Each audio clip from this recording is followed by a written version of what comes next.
Փաշինյանի վերջին շրջանում կրթվելը սիրած, նորաձև դարձրած,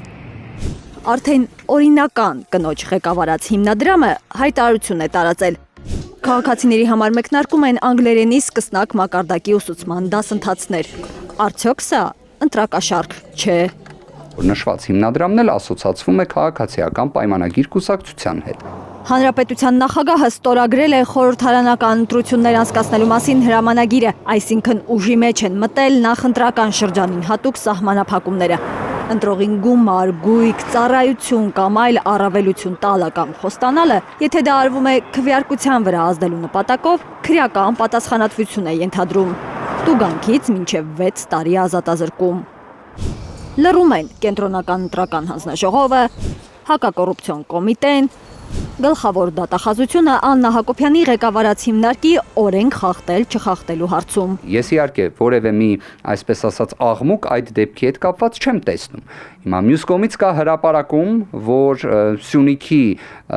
մարզպետարանի կողմից իրականացվում են աջակցություններ, բարեգործություններ եւ ակնհայտ է, որ Սյունիքի մարզպետարանի պաշտոնյաները ասոցացվում են քաղաքացիական պայմանագիր կուսակցության հետ։ Իշխանությունն իր աչքի գերանը չի տեսնում, փորձում է մատի փաթաթան դարձնել ուրիշի աչքի փուշը։ Քաղտեխնոլոգների գնահատականն է, որ տվել են Նիկոլ Փաշինյանի քաղաքական մրցակից Սամվել Կարապետյանի ավագ որդու Սարգիս Կարապետյանի հիմնադրամի շուրջ հյուսված պատմության ֆոնին։ 2026-ին մենք ընտրելու ենք Հայաստանի լավագույն 100 ուսանողներին, ովքեր կստանան իրենց 1 տարվա ուսման վարձը որպես պարգևատրում։ Ընտրելու ենք ամեն մարզից 10 ուսանող եւ վճարելու ենք 1 տարվա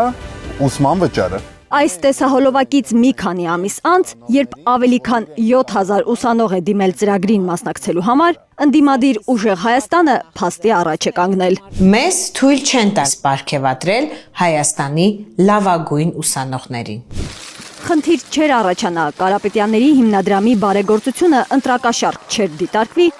եթե հանրապետության նախագահը խորհրդարանական ընտրություններ անցկացնելու մասին հրամանագիրը ստորագրեր, ինչպես սովորաբար է արել, ընտրություններից 90 օր առաջ, ոչ թե 120 օր առաջ, ինչպես այս դեպքում է։ Արդյոք այստեղ կարելի է գտնել չարամտություն կամ այլ մի քողարկված նպատակ, կարծում եմ դա ակնհայտ է, որովհետև այլ բացատրություն չկա դրան։ Մասնագետների գնահատմամբ Փաշինյանական ոճի շիլաշփոթ է բարեգործություն, քաղաքական գործունեություն օրենսդրական դաշտում։ Օրենքը չի արգելում բարեգործականների հետ ասոցացված անձանց զբաղվել բարեգործությամբ, բայց քրեական օրենսգրքի վերջին փոփոխությունները 221-րդ հոդվածի տեսքով մի սողանք են նախատեսել, որը կարող է սահեցնել բարեգործ քաղաքական ուժին ու հանցագործության դաշտ տանել։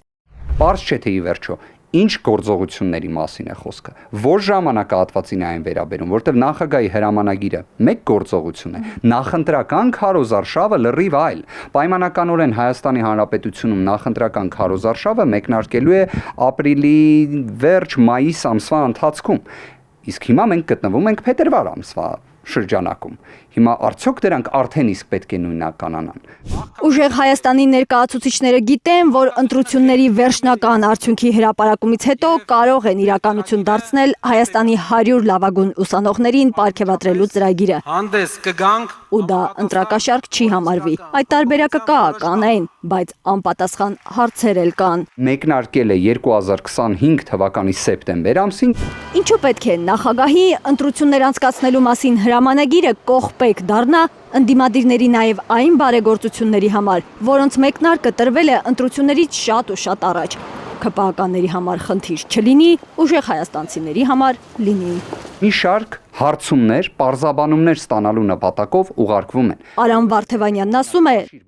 Կենտրոնական ընտրական հանձնաժողով, հակակոռուպցիոն կոմիտե, գլխավոր դատախազություն են դիմել, որ պատասխան տան։ Ինչ հիմքով է իշխանությունը ինքն իրեն պարգևատրում, բայց անորոշության մեջ պահում ավելի քան 7000 ուսանողի պարգևատրման հարցը։ Իդեպ դա կարող էր ապահովվել նաև պայմանականորեն պարգևավճարների հաշվին, բայց դա չի արվել։ Եվ հենց այդ իսկ պատճառով այո, այդքան դիմորդներ կան։ Արփիս Քեսյան, Միլենա Պողոսյան, Հարություն Մաթևոսյան, Հայլուր։